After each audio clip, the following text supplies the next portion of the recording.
Hello everyone, welcome back to Trek-A-Day. The fourth season of Star Trek Lower Decks has hit DVD and Blu-ray, and grabbed that yesterday. Last night I checked out the special features, and if you are debating whether or not you want to add this to your own physical media collection, I'll very briefly go over some of the special features that are on here, starting off with some audio commentaries.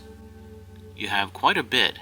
You have for the premiere episode of the season Tuvix, an audio commentary with Jack Quaid, Mike McMahon, and Brad Winters. And then in the fourth episode, Something Borrowed, Something Green, we have an audio commentary with Tawny Newsome, Noel Wells, and Gabriela Ruiz, which was one of the standout ones. It just felt like a very entertaining dynamic, digging into a lot of the Orion culture that has been added throughout Lower Decks.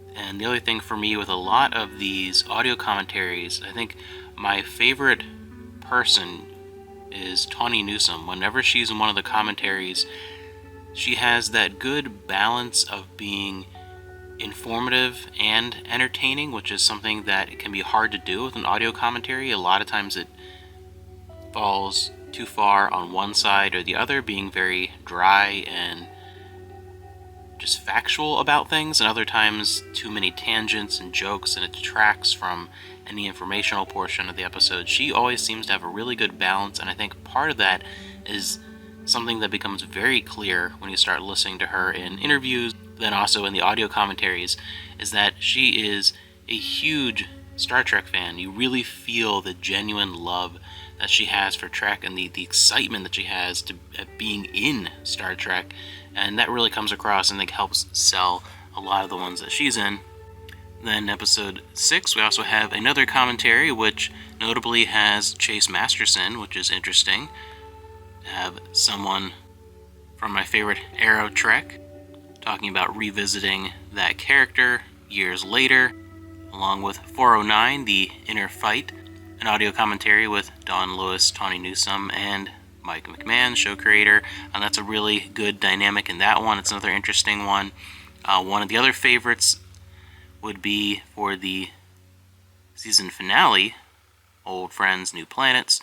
We have Robert Duncan McNeil and Mike McMahon, which that one is one of the more informative ones. I feel like because you have obviously the showrunner and then the guest actor who is really the big deal of the season with Robert Duncan McNeil. So the audio commentaries for a short, 10-episode season are plentiful, and while they vary in how much I found them to be interesting or entertaining, there are a few good standouts, but the really great special features come in with the Lower Dictionary setting up Season 4 and Old Friends. Setting up Season 4 is all about how they moved from Season 3 into Season 4 and the decision to make a very Voyager-heavy episode to launch things forward, and digs into the thought process going into the season. But the real standout for the entire set is the Old Friends. That was a very fascinating and unexpectedly emotional look at some of the elements in Season 4 that involved revisiting characters from past Star Treks.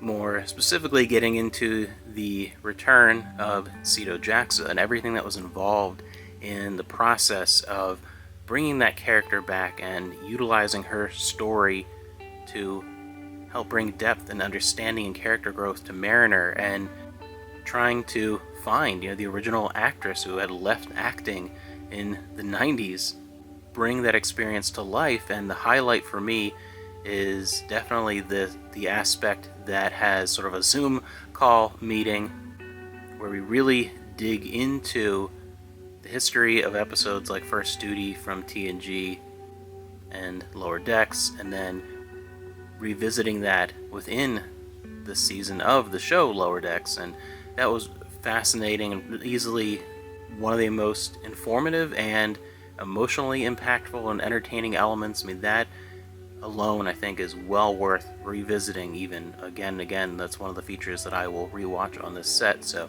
that is just a brief overview of what you can expect with the special features for this season if you are on the fence about whether or not you want to go ahead and grab it on DVD or Blu-ray.